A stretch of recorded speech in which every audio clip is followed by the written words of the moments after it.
আসসালামু আলাইকুম সবাইকে। আশা করি সবাই অনেক ভালো আছেন। তো বন্ধুরা, আজকে আমি রান্না করব এই তো রুই মাছ দিয়ে লাউ শাকের ডগা বলে যেটাকে, লাউ শাক আর আলু দিয়ে রুই মাছ রান্না করব। তো এখানে আমি 5 পিস রুই মাছ নিয়েছি আর লাউ শাক কেটে ধুয়ে পরিষ্কার করে নিয়েছি, পানি ঝরিয়ে নিয়েছি, আর আলু যেভাবে কেটে নিয়েছি। তো এই রান্নাটা যদিও খুব সাধারণ একটা রান্না, খুব সিম্পল মশলা দিয়ে রান্না করব, কিন্তু এর স্বাদটা হবে একবারে অসাধারণ। তো বন্ধুরা, ভিডিওটি শুরু থেকে শেষ পর্যন্ত দেখতে থাকুন। আশা করি আপনাদের ভালো লাগবে, আর ভালো লাগলে আমার চ্যানেলটিকে প্লিজ আপনারা সাবস্ক্রাইব করে দিবেন। তো আমি প্রথমেই মাছটাকে ভেজে নেব, এ কারণে আমি মাছের গায়ে আর এগুলো একটু সাইডে রেখে দিচ্ছি। মাছের গায়ে আমি লবণ হলুদ মেখে নিব। তো এখানে লবণ হলুদ হাফ চামচ করে নিয়েছি, এগুলো আমি মাছের এখানে দিয়ে দিচ্ছি। এখন আমি মাছের গায়ে লবণ হলুদগুলো খুব ভালোভাবে মেখে নেব।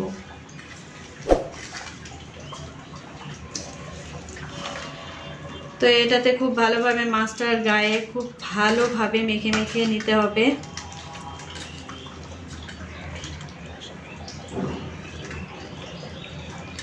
এই তো লবণ হলুদ মাখানো হয়ে গেছে, এখন আমি রান্নায় চলে যাব।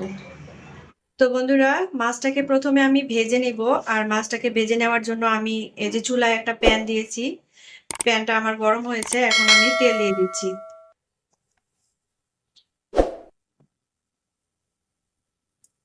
তো পরিমাণ মতো তেল দিয়ে দিলাম।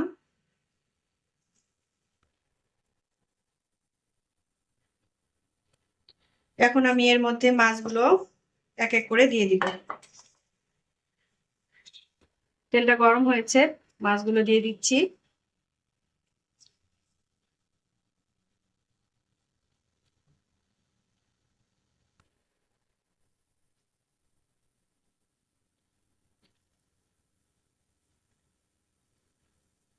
তো মাছটার এক সাইড ভেজে নেওয়া হয়ে গেছে, এখন আমি মাছটাকে উল্টিয়ে দিব।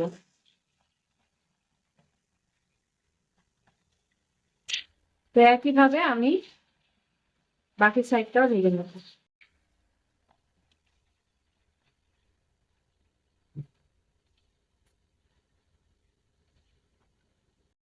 তো বন্ধুরা, মাছগুলো আমার ভেজে নেওয়া শেষ, এখন আমি মাছগুলোকে উঠিয়ে নেব।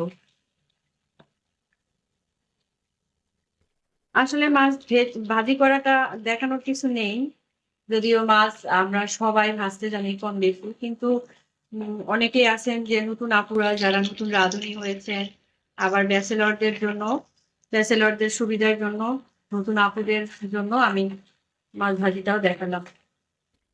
এখন মাছগুলোকে সবগুলোকে উঠিয়ে নিচ্ছি।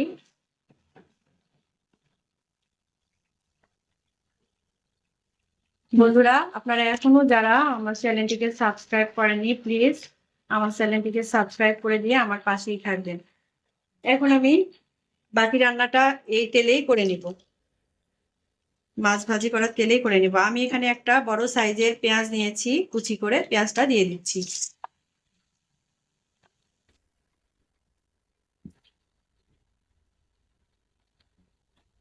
পেঁয়াজটা নরম হওয়া যাওয়া পর্যন্ত আমি একটু ভেজে নিব।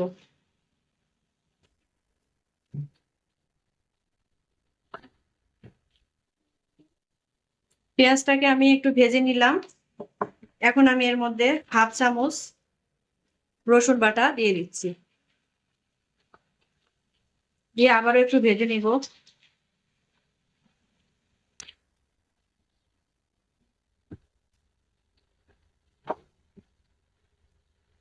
আর এখন আমি গুঁড়া মশলাগুলো দিয়ে দিব, এই কারণে খুব সামান্য করে একটু পানি দিয়ে দিব।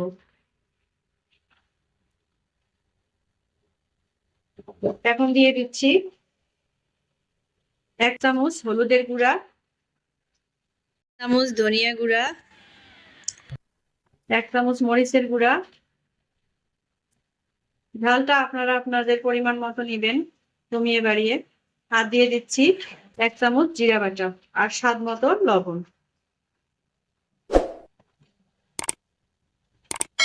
এগুলো এখন আমি কষিয়ে নেব।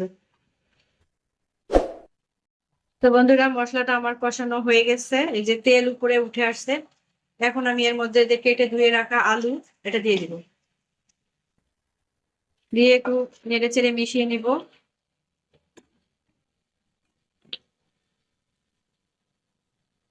এখন আমি এখানে 1/2 কাপ পরিমাণ পানি দিয়ে দিব,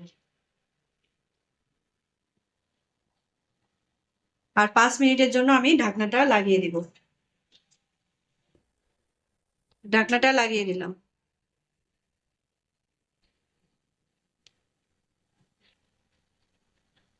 তো এই তো আলুটা কষিয়ে নিলাম। এখন আমি এর মধ্যে এই যে কেটে ধুয়ে রাখা শাক, লাউ শাক, এটা দিয়ে দিচ্ছি। আপনারাও বাসায় এভাবে ট্রাই করে খাবেন, আশা করি অনেক ভালো লাগবে।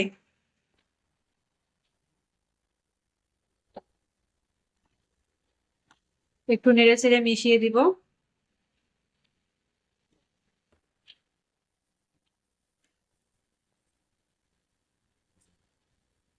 এখন আমি এর মধ্যে 1 কাপ পরিমাণ পানি দিয়ে দিচ্ছি।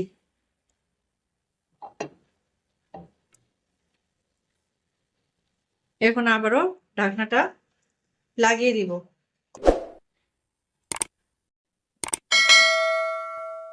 তো এই তো বন্ধুরা, তরকারিতে আমার বলক চলে আসছে। এখন আমি এই যে ভেজে রাখা মাছগুলো এর মধ্যে দিয়ে দিব।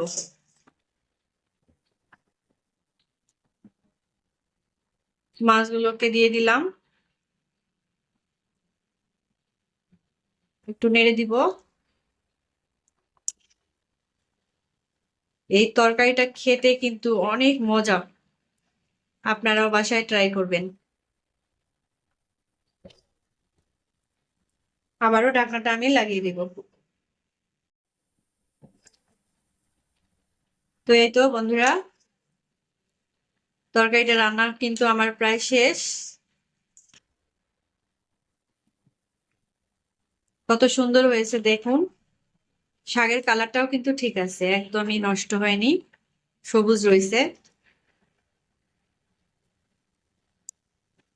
কেমন লাগলো জানাবেন, আশা করি আপনাদের ভালো লেগেছে। ভালো লাগলে আমার চ্যানেলটিকে সাবস্ক্রাইব করে দিবেন। আর যারা ফেসবুক পেজ থেকে দেখছেন তারা অবশ্যই আমার পেজটাকে ফলো করবেন, লাইক কমেন্ট শেয়ার করে দিবেন। বন্ধুরা, আপনাদের একটা লাইক, একটা কমেন্টস আমার নতুন করে ভিডিও তৈরি করার অনুপ্রেরণা জাগায়। তো বন্ধুরা, ভালোবেসে আমার সাথেই থাকবেন। আল্লাহ হাফেজ।